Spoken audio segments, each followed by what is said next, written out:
నా ప్రయాణం మాత్రం పేద వర్గాలతోనే అధ్యక్ష. నా యుద్ధం అధ్యక్ష పెత్తందారులతోనే అధ్యక్ష. నా లక్ష్యం అధ్యక్ష పేదరిక నిర్మూలనే అధ్యక్ష. నా ఎకనామిక్స్ వేరే అధ్యక్ష.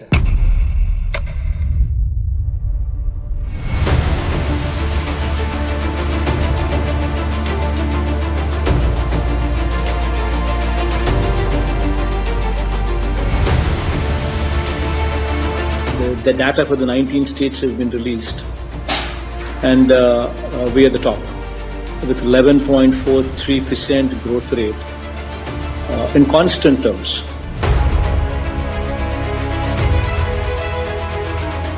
దురదృష్టం ఏంటంటే డెవలప్మెంట్కి ఒక నిర్వచనం లేదు.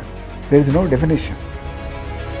సో నోబెల్ లారియట్స్ చాలామంది చెప్పేది ఏంటంటే డెవలప్మెంట్ అంటే basically mainly socio economic and educational advancement of masses.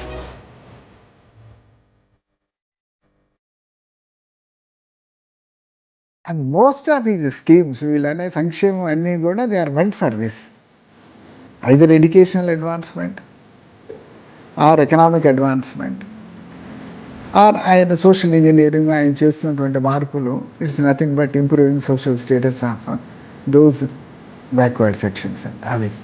So అవి ఆయన నమ్మారు కాబట్టి డెవలప్మెంట్ అంటే it is not simply it concrete, it's not laying of road and digging A canal.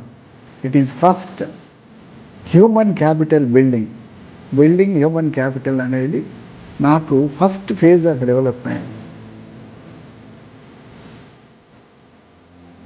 Skilled work force పడాలి అని అంటే దానికి ఒక విత్తనం పడాలి, ఆ విత్తనం ఒక వృక్షం అవ్వాలి, అప్పుడే స్కిల్డ్ వర్క్ ఫోర్స్ అనేది వస్తుంది. దీన్ని హ్యూమన్ క్యాపిటల్ మీద ఇన్వెస్ట్మెంట్గా భావించాలి.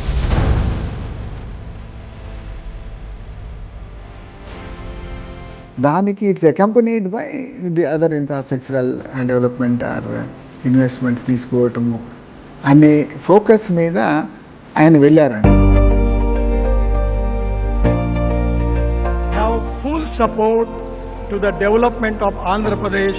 That is exactly which I want to convey you. And state has 3 port-led industrial corridors. At the same time, today I am going to declare that all the port, either it is major port, state port, private port, my ministry has decided to connect the port with the 4-lane national highway.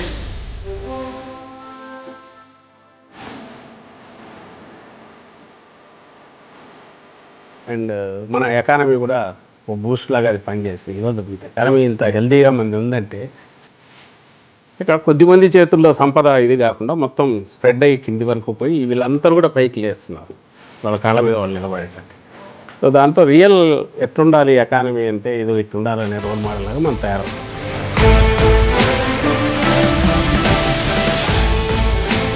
ఎంతో కొంత కొనుగోలు శక్తి పెరిగింది పబ్లిక్లో. ఎందుకు పెరిగింది? ఇప్పుడు ఆయన సంవత్సరానికి 18,500 ఆసరా ఇస్తారు, వస్తే చేయూత ఇస్తారు. దాంట్లో మనం ఏదైనా వాయిదా కట్టుకోవచ్చు, ఒక ఫ్రిడ్జ్ కొను.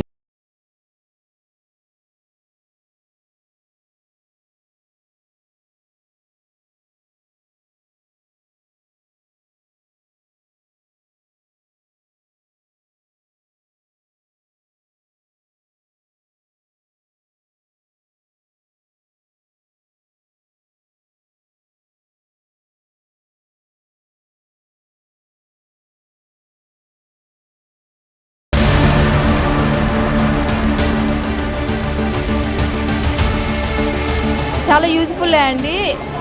ఊరికే ఇంట్లో ఉండే కంటే ఇక్కడికి వచ్చి చాలా చాలా స్కిల్స్ నేర్పిస్తున్నారు. కంప్యూటర్స్ వైజ్ కానీ అన్నీ మనం ఏబిసిడీలు అయితే ఎలా నేర్చుకున్నామో అంత ఈజీగా అందరికీ అర్థమయ్యే రీతిలో ట్రైనింగ్ ఇస్తున్నారు.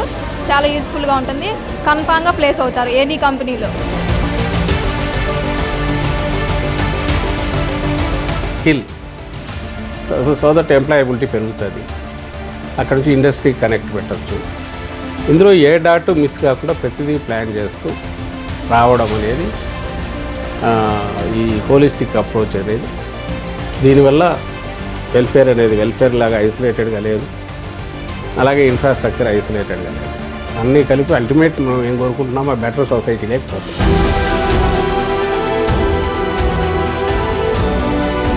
Kakinada private port, Gangavaram private port, Krishnavaram 3 private పోర్టులు ఉన్నాయి.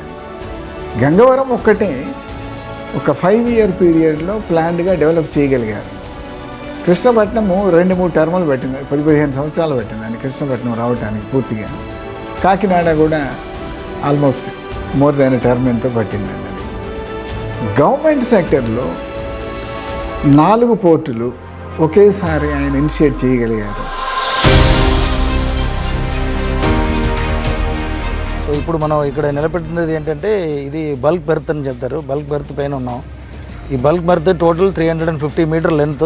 మన ఇక్కడ నుంచి నేను ఉన్న ప్లేస్ నుంచి లెఫ్ట్ సైడ్లో ఉన్నది. ఇక్కడే మనకి షిప్ వచ్చి బర్తింగ్ చేస్తారు. దీంట్లో ఇప్పుడు షిప్ కట్టడానికి బొలాడ్, ఫెండర్ అదన్నీ ఫిక్సింగ్ అన్నీ అయిపోయింది. 100% వర్క్ కంప్లీట్ అయిపోయింది. లైటింగ్, హైమాస్ట్ కూడా ఫిక్సింగ్ అయిపోయింది. సో అన్ని ఫెసిలిటీస్ రెడీగా ఉంది ఇప్పుడు షిప్ రావడానికి. ఇది bulk berth 350 meter by 25 meter width. ఇది ఇంత పెద్ద ఎత్తున ఒక టర్మ్లో మనకి నేషనల్ హైవేస్ ఎప్పుడు వేయలేదు. ఆ విధంగా ఆ ఇన్ఫ్రాస్ట్రక్చర్ డెవలప్ జరుగుతుంది. ఫిషింగ్ హార్బర్లు 10 డెవలప్ అవుతూ ఉన్నాయి. యాక్చువల్గా ఈ వర్క్ స్టార్ట్ అయింది అంటే మొబైలైజ్ చేసుకోవడం, ఎక్విప్మెంట్ అంతా చేసుకోవడంతో మాకు జూన్లో స్టార్ట్ అయిందండి. 2023 జూన్లో మేము స్టార్ట్ చేసాం. యాక్చువల్గా ఇన్ రికార్డ్ టైం 6 months లోపల మేము 600 meters డెప్త్ని రెడీ చేసాము. అది నాకు తెలిసి ఇంతవరకు ఈ రికార్డు ఎవరు చేయలేదండి. Maybe it is world record, నిజంగా కూడా వరల్డ్ రికార్డే. 6 monthsలో 600 meters జెట్టి రెడీ చేసామండి.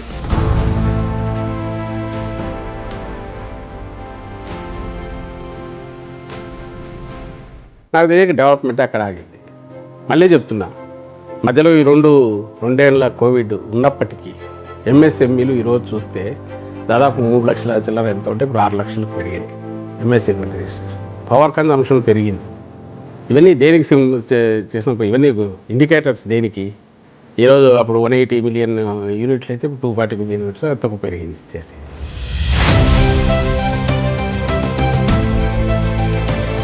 వన్, స్టేట్కు ఉన్న natural advantages. Number 2, stable government. Number 3, government కానీ ముఖ్యమంత్రి గారు కానీ పరిశ్రమ పట్ల ఒక చక్కని అవగాహన ఉంది. ఏదైనా కానీ ఆ అవగాహన బేస్ చేసుకొని పాలసీ తీసుకుంటున్నారు కాబట్టి ఇది ఖచ్చితంగా ఇంప్లిమెంట్ అయ్యే పాలసీ అనే ఒక నమ్మకము. అదేవిధంగా పారిశ్రామికవేత్తలతో, వివిధ బిజినెస్ హౌసెస్తో మన ప్రభుత్వానికి కానీ ముఖ్యమంత్రి గారికి ఉన్న సత్సంబంధాలు ఇవన్నీ కూడా కాన్ఫిడెన్స్ ఇవ్వడం జరిగింది. ఆ కాన్ఫిడెన్స్ ద్వారా ఈరోజు ఈ పెట్టుబడులు మనం అనుకున్న దానికంటే కూడా విపరీతంగా ఆన్ ద హయ్యర్ సైడ్ రావడం జరిగింది. మెయిన్ ఒక క్రిటిసిజం ఏం చేస్తారంటే ఇన్వెస్ట్మెంట్స్ రాలేదు అంటారు.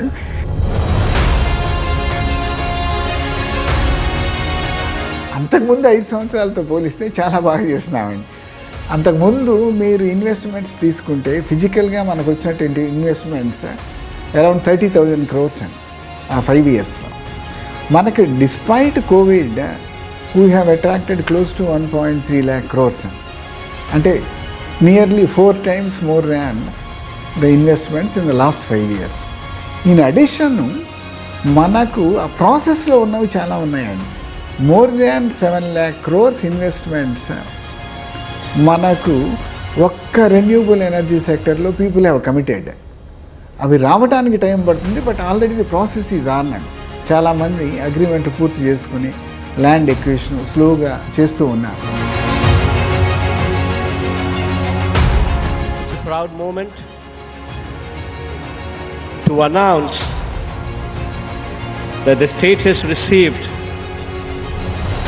340 investment proposals with an investment of about 13 lakh crores, providing employment to almost 6 lakh people across 20 sectors distributed all along the state. ఇది ఇంతకుముందు ఎందుకు చేయలేకపోయారు? ఇది సార్ ఇవి దాన్ని ఏమంటాం, ఎంటైర్ సిస్టంలోనే చేంజ్ తీసుకొచ్చి ఒకేసారి దీన్ని ఎక్కడికో తీసుకెళ్తాయి. మన ఏపీ దీనికి సంబంధించినంత వరకు యాక్టివిటీని, ఎకనామిక్ యాక్టివిటీని దీని చుట్టూ అవసరమైన పోర్ట్ బేస్డ్ ఎకానమీని డెవలప్ చేసే ఆలోచనలు ఉన్నాయి. సో ఇది ఇన్స్టెడ్ ఆఫ్ పీస్ మీల్గా ఏదో ఒక ఇండస్ట్రీ పెట్టామా అనే బదులు ఒక మేజర్ ఇండస్ట్రీస్కే ఊపునిచ్చే ఇన్ఫ్రాస్ట్రక్చర్ అనేది పోర్ట్స్ కానీ హైవేస్ కూడా సెంటర్ నుంచి అప్పుడు ఉన్నాయి, ఇప్పుడు ఉన్నాయి. మనం ఇప్పుడు చేసినంత ఈ 5 yearsలో చేసినంత అప్పట్లో జరగలేదు.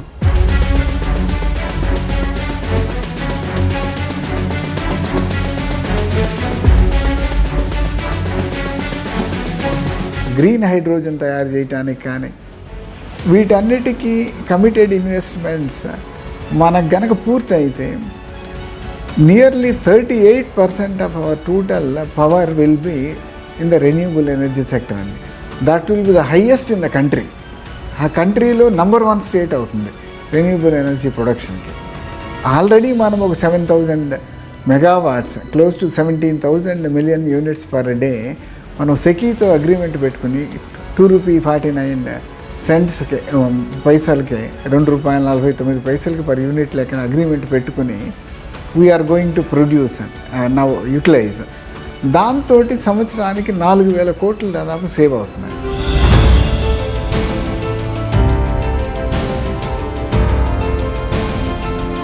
ఎవడైనా 17 మెడికల్ కాలేజీలు ఒకసారి కడదామని ధైర్యం ఉంటుందండి ఎవరికైనా? స్వాతంత్రం వచ్చినప్పటి నుంచి 11 కాలేజీలు ఉంటాయి, ఆయన 17 కాలేజీలు స్టార్ట్ చేశారు. ధైర్యం, పోర్ట్లు, ఇన్ఫ్రాస్ట్రక్చరు, ఇప్పుడు సచివాలయాలు, ఆర్బీకేలు, వైఎస్ఆర్ క్లినిక్లు, గ్రామాల్లో రోడ్లు, డ్రైన్లు ఇప్పుడు చేస్తాం. ఇవి కాకుండా మీకు శాశ్వతంగా చాలా ఇష్యూస్ చాలా కాలం నుంచి జరగని డెవలప్మెంట్ వర్క్ చాలా చేసాం. సంక్షేమాన్ని పెట్టి అభివృద్ధిని పక్కన పెట్టేస్తే జీడిపి ఎలా పెరిగింది, పర్ క్యాపిటల్ ఇన్కమ్ ఎలా పెరిగింది? 1,58,000 నుంచి 2,50,000 పర్ క్యాపిటల్ ఇన్కమ్ ఎలా పెరిగింది? ఈ ఎడ్యుకేషన్లో వచ్చి దేశంలోనే 16వ స్థానం 17వ స్థానం వచ్చి ఇవాళ 4వ స్థానానికి ఎలాగ వచ్చాం మనం. హెల్త్లో వచ్చి 18-15వ స్థానంలో వచ్చి ఇవాళ దేశంలో 4వ స్థానానికి ఏ రకంగా మనం అభివృద్ధి చెందాము? ఏమని రిసోర్స్ ఎలా పెరిగింది? పావర్టీలో వచ్చి ఎక్కడో మనం వచ్చి ఉన్నప్పుడు పావర్టీలో దిగుల్లో వచ్చి ఇవాళ అగ్రగా ఎక్కువ అభివృద్ధి చెందిన దీనిగా ఎక్కడ ఎలా వచ్చాం మనం?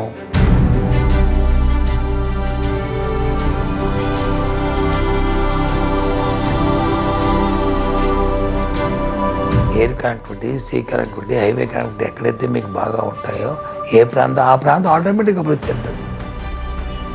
అది కాన్సెప్ట్, అది నమ్మాడు జగన్మోహన్. అందుకే ఆ దిశగా ఈయన అడుగు వేస్తూ ముందుకెళ్తున్నాడు. ఆయన డెవలప్మెంట్ లేదంటే ఎలాగవుతుంది? డెవలప్మెంట్కి ఏమైనా ప్రత్యేకం ఉందా?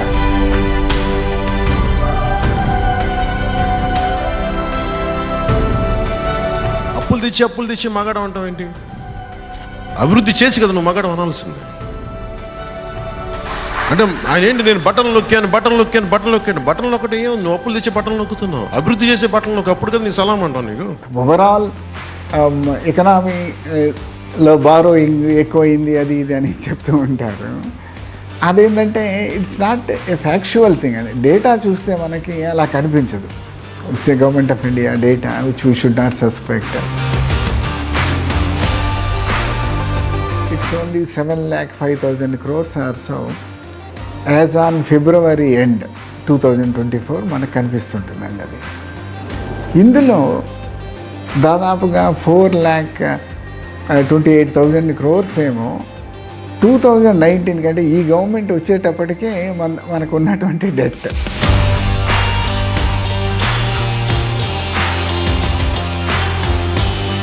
Day 1 నుంచి ఎప్పుడైతే ఫస్ట్ ఇయర్లోనే 90-95% మా మేనిఫెస్టోలో చెప్పి పూర్తి చేశాము. ఎప్పుడైతే ఈయన వేసిన విత్తనాలన్నీ పెరుగుతా ఫ్రూట్స్ కనపడడం మొదలుపెట్టుతున్నాయో, ఈయన డెడికేషను, ఈయన పర్సెవరెన్సు, పట్టుదలగా ఈయన డ్రైవ్ చేయడము అండ్ ఇది అర్థమైనప్పటి నుంచి ఈయనను ఆపడం అసాధ్యం అనేది అపోజిషన్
బట్ దానికి it has its own limitations for IT and IT growth all over the world now it has come to A halt. The growth of IT industry is very slow, 1% ఏమో వచ్చింది.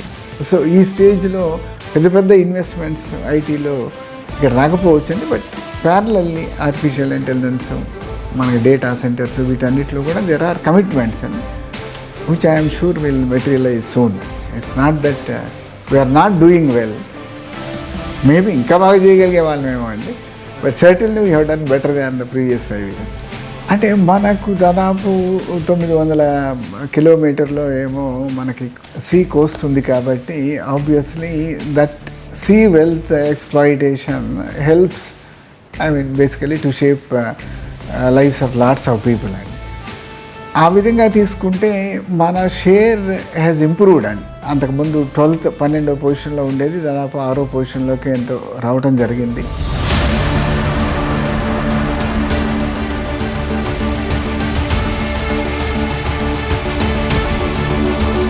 ఎందుకు మరి చంద్రబాబు నాయుడు పరిపాలన ఎందుకు పెరగలేదు? ఆ parameters చెప్పండి. ఇప్పుడు ఎందుకు పెరుగుతున్నాయి? ఎందుకు ఇవాళ పంటలు పెరిగింది? అగ్రికల్చర్ ఎందుకు పెరిగింది? కారణం ఏంటి? దానికి కావాల్సిన రైతుకు కావాల్సిన ఇన్పుట్స్ అన్నీ సరైన టైంలో సరైన అందిస్తే ఆటోమేటిక్గా వాళ్ళు చేస్తుంది చేయాలి.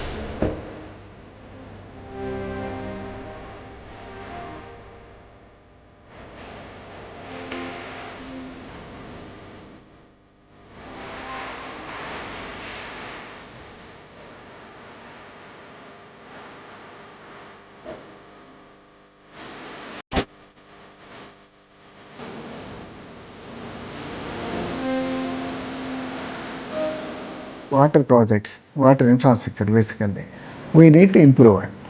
అది ఉంటేనే మీకు more agriculture productivity, more industrial productivity ఇవన్నీ వచ్చేది కావాల్సినంత వాటర్ ఉంటాయండి.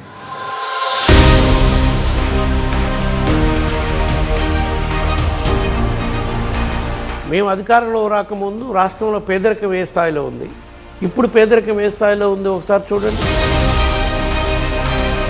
రాజకీయం అంటే డిఫరెంట్గా ఆలోచించే వాళ్ళు పోటీ పడలేరు ఎంత, ఎందుకంటే ఈయన ఒక బెంచ్ మార్క్ తీసుకొచ్చారు. దీన్ని నెక్స్ట్ ఎవరు భవిష్యత్తులో ఎవరు వచ్చినా ప్రజలు దీన్ని చూస్తారు.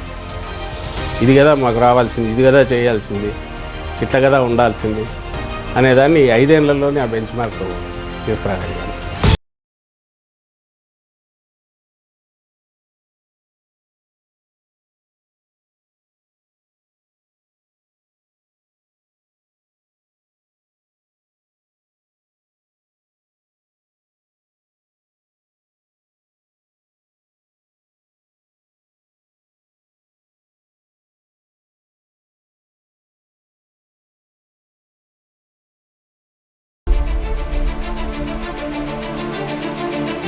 మీరు రెండే చూస్తున్నాం, డెవలప్మెంట్ తర్వాత వెల్ఫేర్ చూస్తున్నాం కదా.